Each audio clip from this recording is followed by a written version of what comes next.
Hello, everyone, and welcome back to UE5 BP Guru.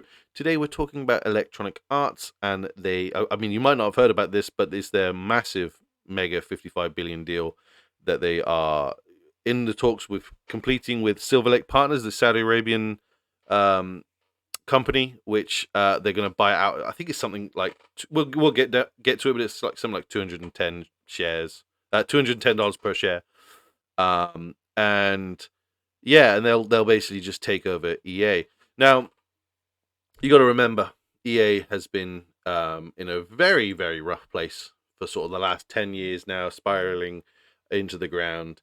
Um, a lot of brands that we've been kind of accustomed to, like BioWare, Respawn Sims, Need for Speed, the NBA Live brand, EA Sports, have all been kind of run into the ground by EA by rehashing the same games over and over again, just slightly changing graphics, changing up the player rosters and things like that.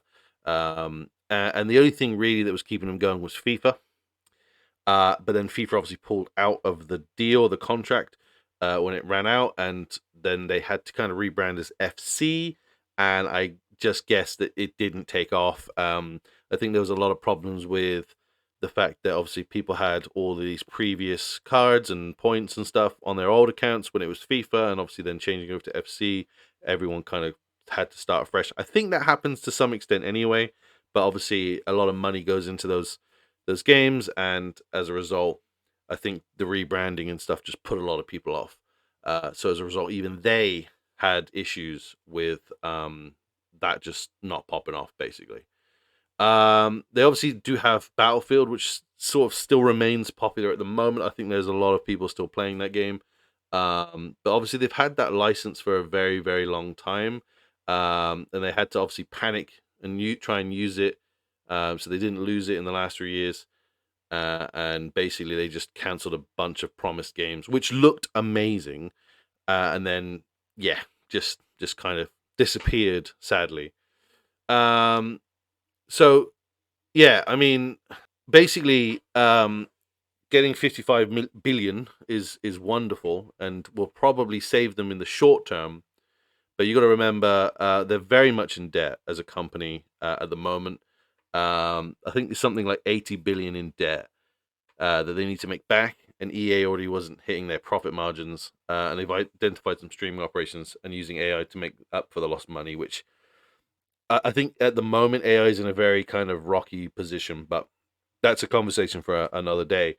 Um, so this investment group that bought them also owns SNK, who recently had a kerfuffle happen where they released the new King of Fighters game, which was an old classic fighting game from the SNK system, and forced the development team to implement a random real-world DJ from Saudi Arabia as one of their fighters because he was friends with the Prince of Saudi Arabia. So this could get interesting, right? So it's wonderful that they're going to inject 55 billion back into the company, which helps reduce a lot of debt.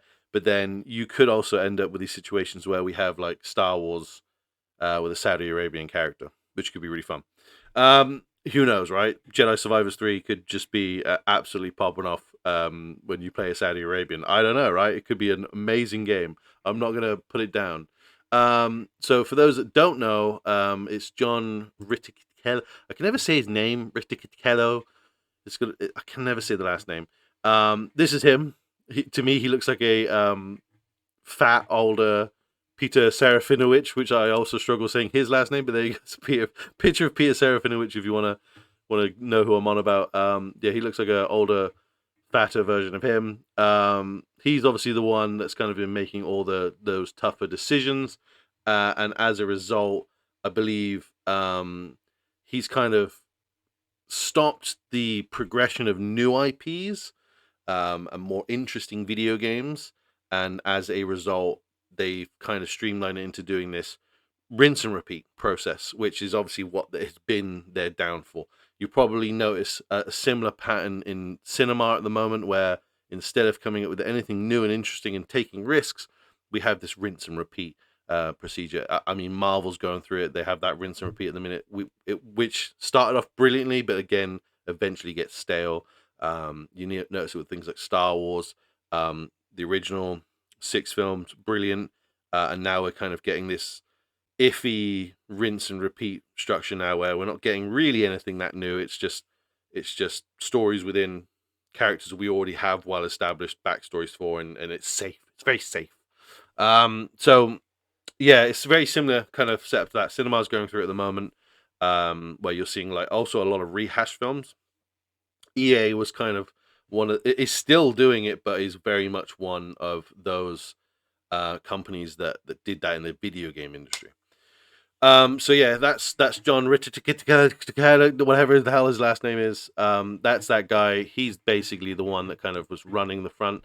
But let's carry on reading down this. I've waffled for a very long time about a lot of ins and outs and stuff. But Electronic Arts makes the video games such as Madden NFL, Battlefield, and The Sims is now acquired for 55 billion, the biggest leveraged buyout attempt in history. Under the terms of the deal announced on Monday, the private equity firm Silver Lake Partners, Saudi Arabian sovereign wealth fund PIF, and affinity partners will pay EA stockholders 210 per. Yeah, it was $210 per share. Affinity Partners is a private equity firm run by Donald Trump's son-in-law, Jared Kushner.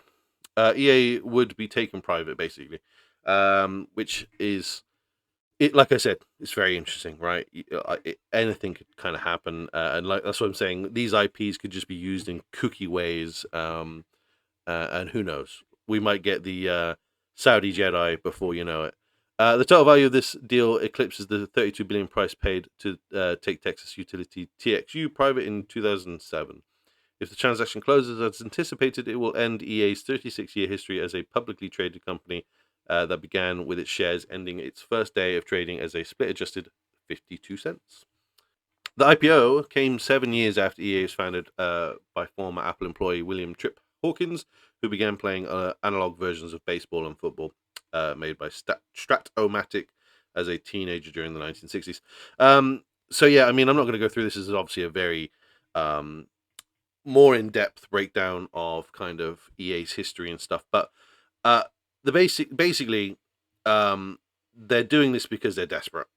They are massively in debt. They obviously have shareholders at the wazoo, which are kicking off, and they obviously they're just struggling. And having, like I said, 55 billion put into it to kind of help that deficit that they're in.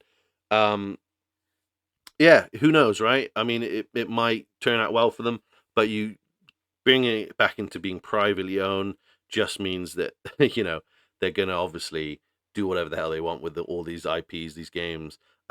Sims could look very weird, like not weird, but like it could be very different going forward. I mean, you think the Star Wars games, they could do whatever they want with them. They can do whatever kind of games they want to do with that. They own the rights to it. We could get they could make FIFA Saudi only teams. I'm not sure. I'm sure they won't do that. They will like money, but they can literally do whatever they want. Case in point, as we said, the Saudi DJ in the old King of Fighters game. It might be subtle. It could be bigger. Who knows, right? It's just going to be a very weird space. And yeah, that's a massive amount of money.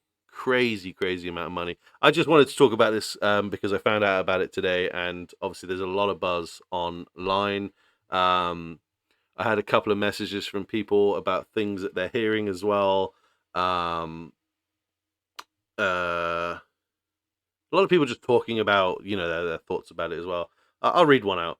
I saw the writing on the wall for EA about 15 years ago when they just kept buying studios and stopped making original IP. If you notice, I can go all the way back to 20 years ago and identify it as a corporate machine that relied on sequels and prequels rather than original ideas.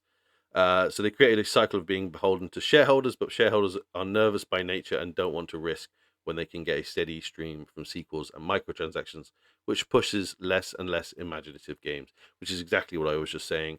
That's why indies are doing the most interesting work and are oftentimes the more stable company when 1 in 10 people get laid off every year in industry.